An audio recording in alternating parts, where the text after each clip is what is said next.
Zoti Dumani mu përgjigj që nuk e njeh çështjen Aruba.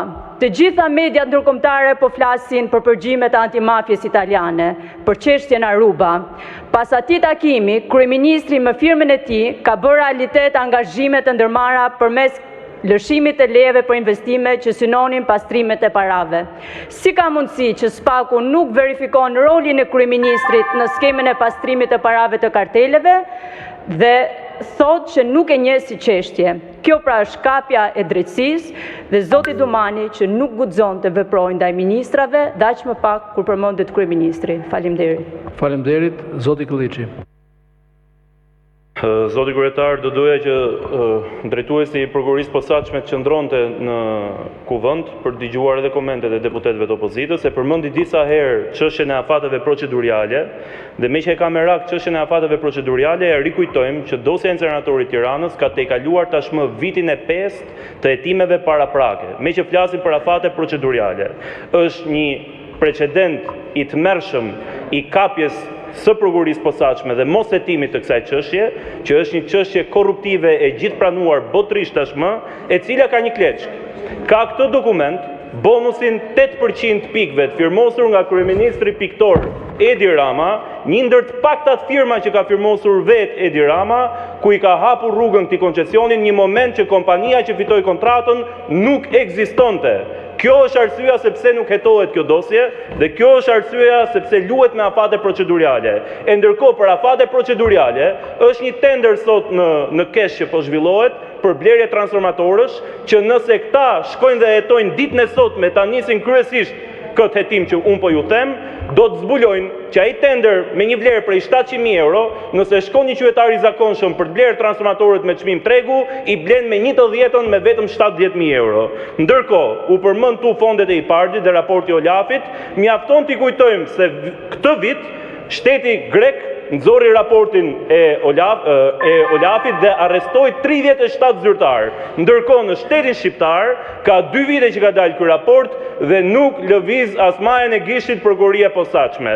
E sa për të folur për task forcën e SPAK-ut është dështimi dhe jo vetëm dështim, por është alibia e masakrës elektorale të 11 majit. U përdor task forca e SPAK-ut, e cila mua personalisht si drejtues politik nuk më është përgjigjur në telefon publikisht para mediave, i kam telefonuar dhe nuk funksiononte linja e gjelbër. Të gjitha tjerat mbeten po në kuadrin e çështjeve që janë në hetim, pyetje pa përgjigje dhe thjesht faktohet ajo që ne kemi kohë që themi, që ky organ është kthyer në pushk goditse ndaj kundërshtarit politik të Edi Ramës. Faleminderit. Faleminderit zoti Kolliçi, zoti Blushi.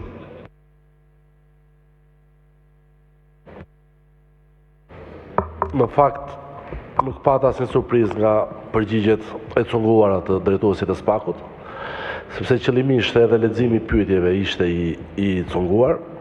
Në fakt, ne sot dëgjuam jo një drejtues prokurorie, por një patronazhist në krye të një strukture e cila ka patur dhe ka vetëm një qëllim, jo të ndëshkoj korrupsionin, jo të ndëshkoj krimin, por vetëm të godas pluralizmin politik.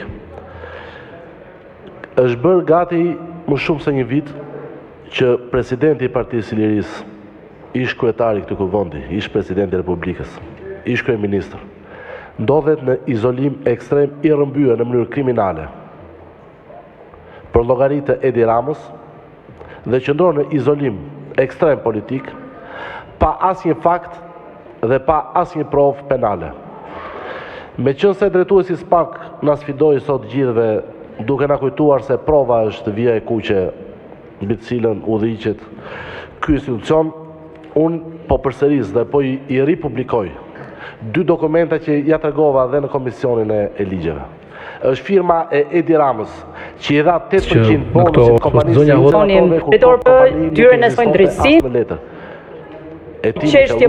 ka nevojë për hetim të thelluar kjo shkresë.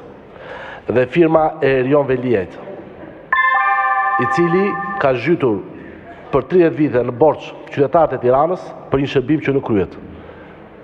Ndaj, për të cituar edhe zotin Meta, të besosh në sinqeritetin e Dumanit është njësoj si të besosh se incenatori i Tiranës ekziston.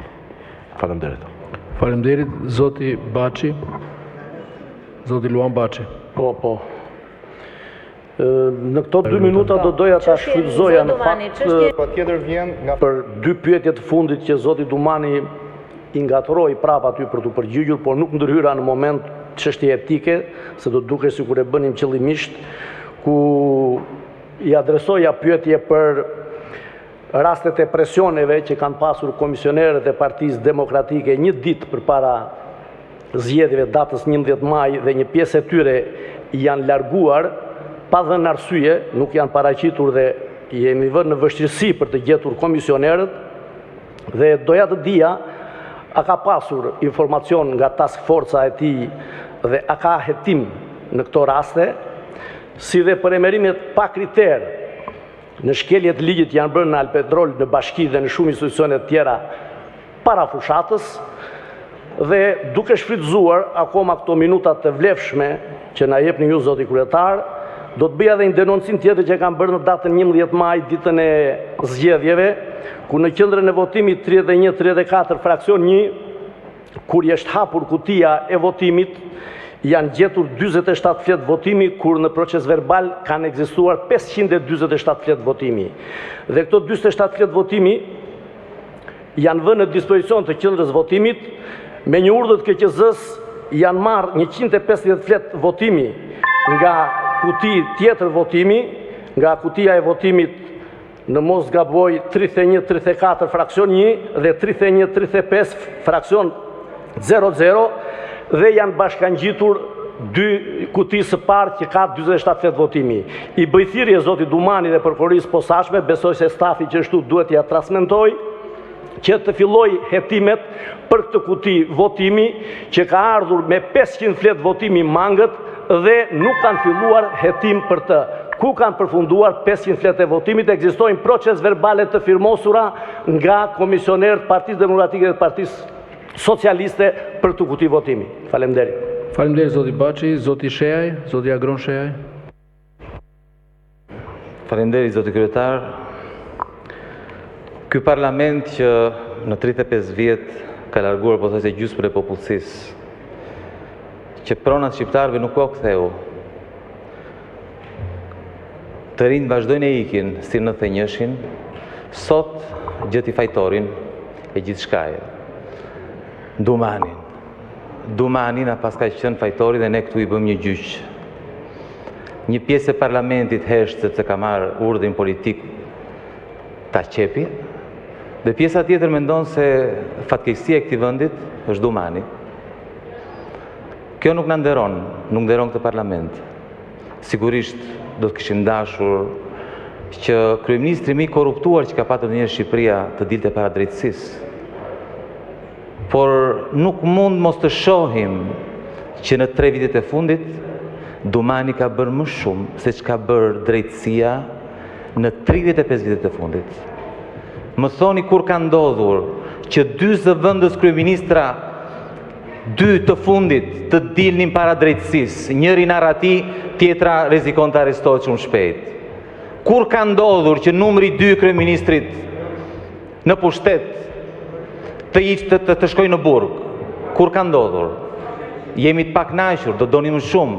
Po, kritikat duhen bërë, po ka një masë, se ndryshe duket sikur po bëjmë një parodi. Kush na sheh nga jashtë dhe dëgjon thot ta janë çmendur. Këta janë çmendur, pse Dumani na që nga problemi i këtij vendi? Dumani po i vjedh shqiptarët? Dumani po vjedh popullin më të varfër në Europë? Kjo është qesharake. Faleminderit zoti kryetar. Faleminderit zoti Sheaj, zoti Redi Muçi.